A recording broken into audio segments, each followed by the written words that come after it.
एक बार एक सेठ ने एक शोरूम खोला और एक बुजुर्ग को इनॉग्रेशन के लिए बुलाया।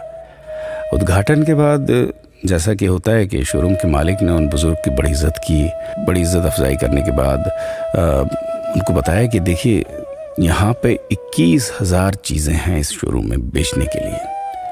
इसमें से आपको जो भी चाहिए, जितनी चाहिए आप ले लीजिए। बुजुर्ग हंसे और बोले कि इनमें से एक भी चीज़ मुझे जीने के लिए ज़रूरी नहीं लगती। मुझे तो इस बात का ताज्जुब होता है, आश्चर्य होता है कि इंसान इन सभी गैर ज़रूरी चीज़ों का इस्तेमाल करता कहाँ है। अब देखिए, एयर फ्रेशनर के बिना किसकी सांस रुक गई? फेस वॉश का इस्तेमाल नहीं किया तो कौन काला हो गया?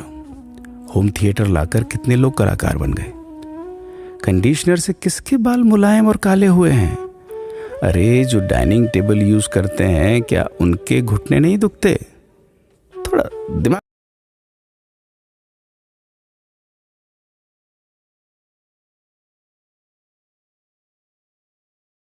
कर याद कीजिए कि हैंड वॉश के बिना आपके किस दादा के पेट में कीड़े हो गए थे। अगर हम डीओ मारकर निकलते हैं तो क्या लोग हमें सूंघने आते हैं? एक्चुअल में तो हम सभी इस प्रकृति को चुनौती दे रहे हैं, वरना बुगला जो होता है वो शैम्पू से नहाता है क्या?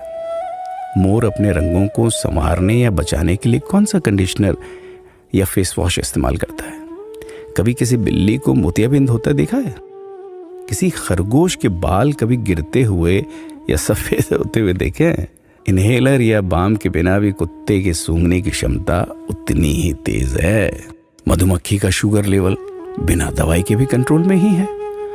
अलार्म के बिना भी मुर्गा रोज उठकर बांग देता है। दरअसल इंसान पैसा खर्च करके दुखी होने की चीजें खुद ही खरीदता रहता है।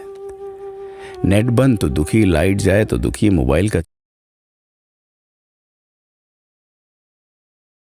तो दुखी, केबल टीवी कट जाए तो दुखी, मच्छर मारने की दवाई ना मिले तो दुखी, महिलाओं को मेकअप ना मिले तो दुखी, मैचिंग कपड़े नहीं मिले तो दुखी। आजकल इंसान 10 मिनट में 20 तरह से दुखी और परेशान रहता है। बाकी तो गुड़ की रोटी या प्याज रोटी खाकर हाथों का तकिया बनाकर पीपल के नीचे जो आराम से सो जाता है, उसे दुखी करने के लिए तो फरिश्तों को नीचे आना पड़ता है। ये सब देखा देखी का खेल है। सच तो यह है कि सुखी रहने के लिए बहुत कम खर्चा होता है, लेकिन दूसरों को दिखाने में कि मैं कितना सुखी हूं, इसी में बहुत ज्यादा खर्चा होता है।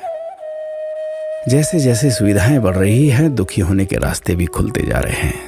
अगर आपको ये सब सच लगता है तो लोगों को जागृत कीजिए और फिजूल खर्च से बचाइए।